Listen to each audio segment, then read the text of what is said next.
Discourse 23. November 13, 1938 Washington, D.C.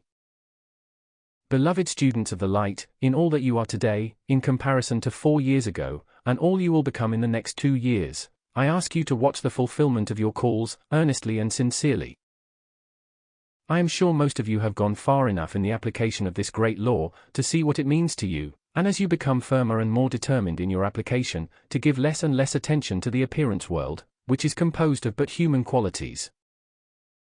Then you will see how much more quickly you will gain the victory. As the I Am students have experienced the expansion of the light within their hearts and within the cells of their bodies, it is most gratifying to us to see the reality which is coming forth within you. You do not see it, but we do. We do not consider for a single moment what your outer expression may be, but we watch how your inner light is sending forth its color pictures, which are the truth of the action of your life. One day, you too will read the thought and feeling of mankind by its vibratory action, its color radiation, for that is the great silent language throughout the universe. In our octave of light, we do not need to be present with each other in order to visit. We often choose to do so, but still we may flash our correct thought and feeling any distance, to those we love or with whom we wish to communicate. Therefore, I am saying this today, so you may feel less limitation in pouring forth your adoration and love to your beloved I Am presence, and to us, and know how instantly, always without a single exception, comes back our response to you. There have been a great many throughout the student body, who at first have not seen the necessity of our assistance. Since they have found they have a mighty I Am presence, they think they might dispense with us. Well, that would be quite all right, I am sure, but since you cannot quite dispense with us yet, we continue to offer our assistance. Remember, if the call of the light comes from within the heart of the individual, even though he or she outwardly hated or disliked the messengers, or even refused acceptance of our reality, still we would answer that call quite as readily. As you come to understand the truth of this law and refuse acceptance to the appearance world of mankind, which is the periphery of life, then you will understand our position and why we cannot be deceived in individuals. If time permitted, I could take you one by one and tell you exactly what your feeling was at the moment, because your feeling pours forth a radiance. It puts forth a color which is as plain to me and which I read, as readily as you read your books. Radiation is within the life of every one. Before you come to that point, you will begin to feel and accept direction through the radiation, ofttimes as clearly as the spoken word. Many of you do today and have been doing it for some time. Usually, if you watch and follow your feeling, when you are undisturbed, you will seldom find it wrong. Now this point I am taking up today, for I want all of the sincere students to be prompted, because we see the reason for it. If you receive a prompting or a discordant feeling when you are in contact with someone, do not compel yourself to dismiss it instantly. It might be a prompting to you. Ask the presence of life, your mighty I Am presence, to hold you steady, and reveal what that feeling is and what it means to you. Then, you will not cast aside a prompting from your presence, which is a guard, nor will you accept it as something which you would impose upon someone else, because it may be the direction of some discordant feeling, which might be projected there. I want you to be so careful and call forth your discriminating intelligence, to allow you to detect these things and do only the right and perfect thing, to all concerned, especially to yourselves. I perceive there are so many among the students, whose loyalty and earnestness is so great, they would rather blame themselves, than accept a prompting or the feeling about someone else. The prompting is the call, so you might make application and dissolve the condition, whether it be really about the person you are contacting, yourself or something projected. Then you will feel released from it. When you are making your application, remember the imperative need of firmness yet a while. It is our expectation to complete this work for America, in removing those who are now consciously or have been pouring forth destruction to the American people. We expect to seize the rest of those individuals before the close of the New York class. Then proceed at once, it cannot be done before that, to dissolve the substance which has been released into the atmosphere of Earth. It is the means by which the destructive forces from every direction have held a certain influence over mankind. There might be some of you in the room who have seen this operate in official places, here in your capital. This force or substance is gathered by those who know how, and drawn around individuals to make them do destructive things. I do not mean it is drawn by those in physical embodiment. It is projected and envelops the individual whom they want to pull down. I have seen here in your city magnificent human beings struggling as within the coils of a great serpent, against that force projected at them, in their efforts to release themselves from it.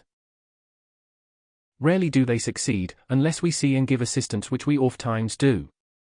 It is what often happens, because this substance does exist. It has been released from mankind into the atmosphere of Earth. Consuming it will be the next step. When it is dissolved, you will see a release in the feeling world of mankind, which has not existed since the close of the Second Golden Age. Since that time, there has been a constant releasing and gathering of this psychic substance into the atmosphere of Earth. Individuals sometimes are clothed in it, and if you saw with the all-seeing eye within, the shock would be severe. This good messenger in his early years, as a channel for healing, often released individuals. He drew off those garments, clothing the feeling world, and caused them to be dissolved and consumed. They were as tangible as the physical garments you wear. That is how tangible this substance can be drawn about individuals, to prevent their happiness and success, or to interfere with their perfect health. Now mankind is fast being released from it. I am calling it to your attention today, so the student body all over America may make the call that it be done with the closing of this class and the beginning of the one in New York. With your firm determination and all the mighty energy you have released here, I do not question for a second that it can be done, for the consuming will increase through the releasing of our mighty energy.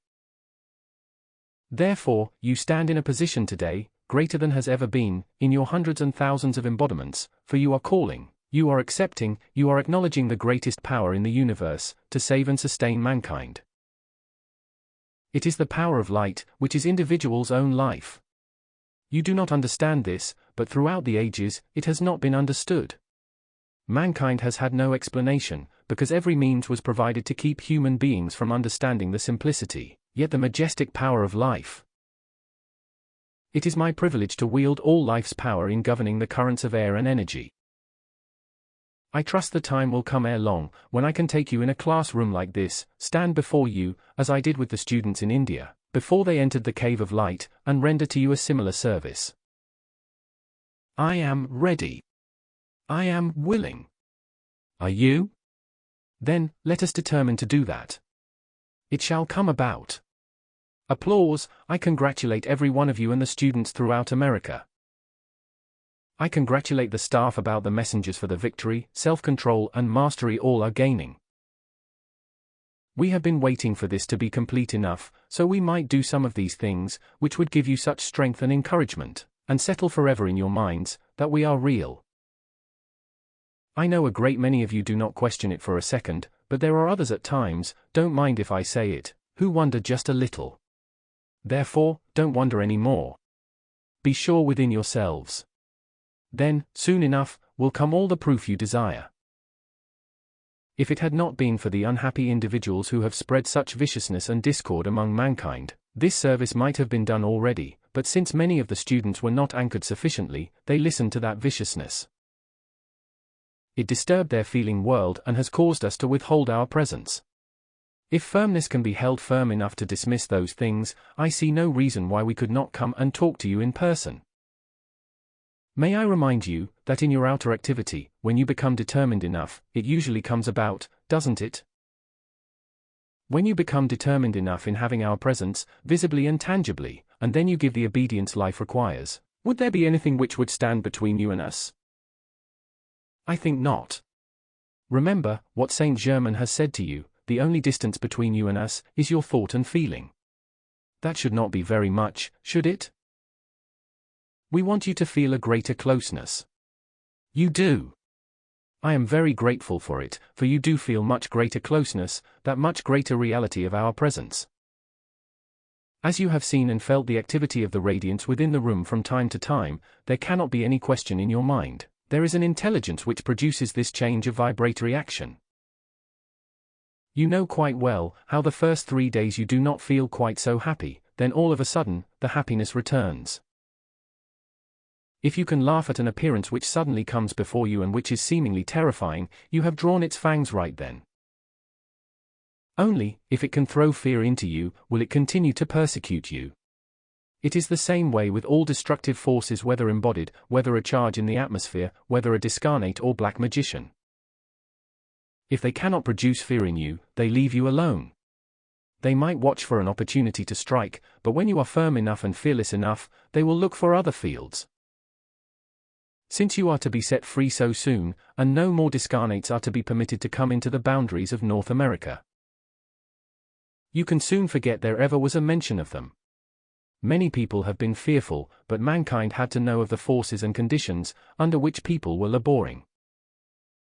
Only by your attention being called to this and by your calls to life, to light and the power of the mighty I Am Presence, the greatest intelligence in the universe, to have the discordant substance from these individuals dissolved and consumed and the individuals themselves released and removed, would it ever have been done on this earth? Had we not called your attention to these things, then how could it have been done? If you will have confidence enough in our wisdom, as it comes from time to time, and not pass judgment, you will not be disappointed, I assure you. If you allow your human opinions to judge as to what we should do, then you will probably be disappointed. As you see continued proof of all we have intimated, you will see after all, we are real, and have told you the truth at all times.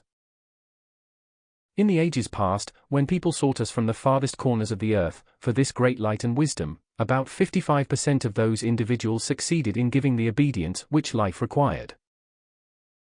It was accomplished in the protection of the radiance of those places, the retreats provided for it.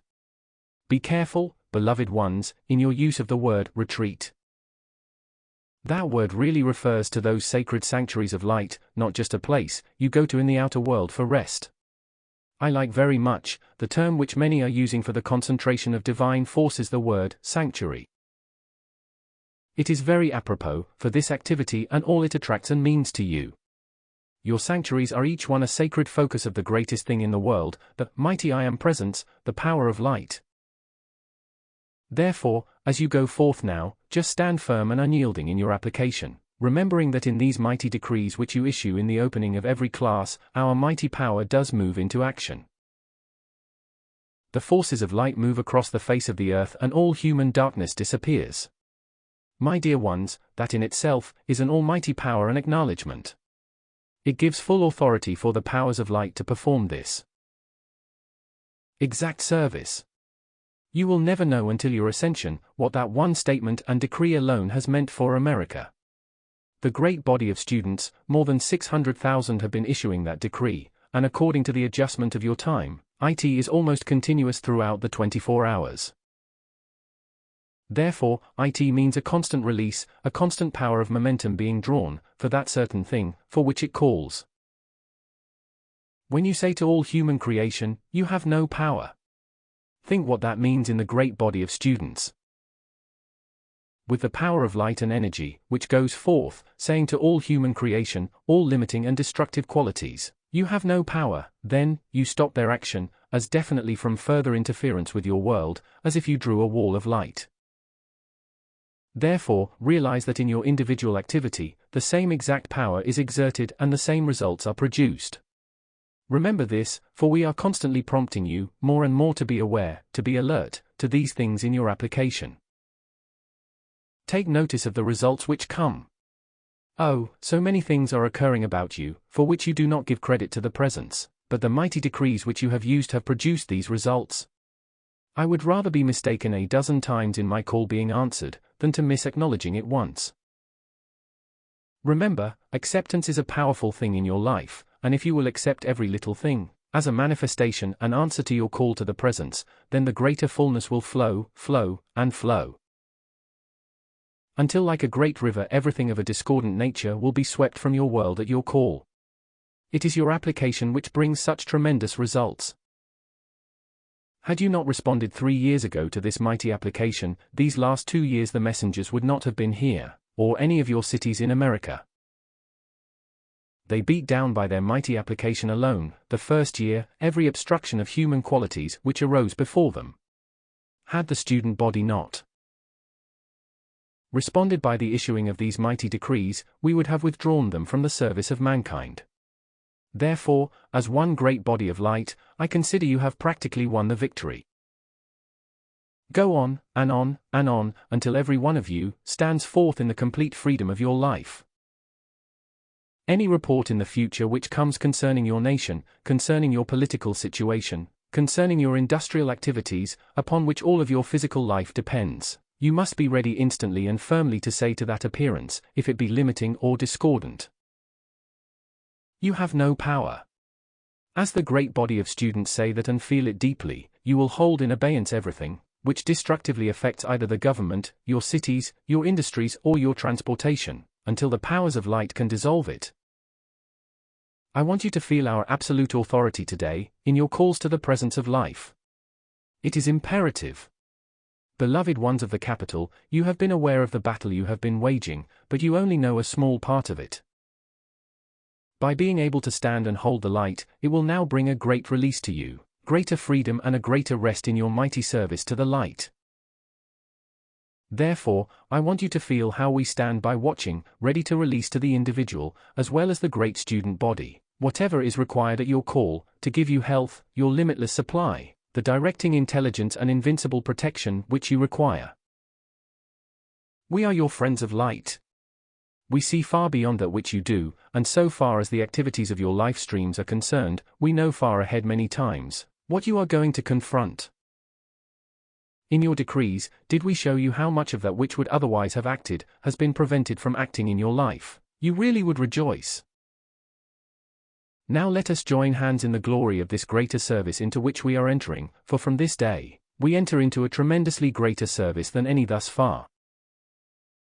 Therefore, as you observe the changes which will take place in all avenues of life, remember the all-seeing eye of God which you call into action, is the revealing power of all destructive forces, which would attempt to destroy you and your beloved America.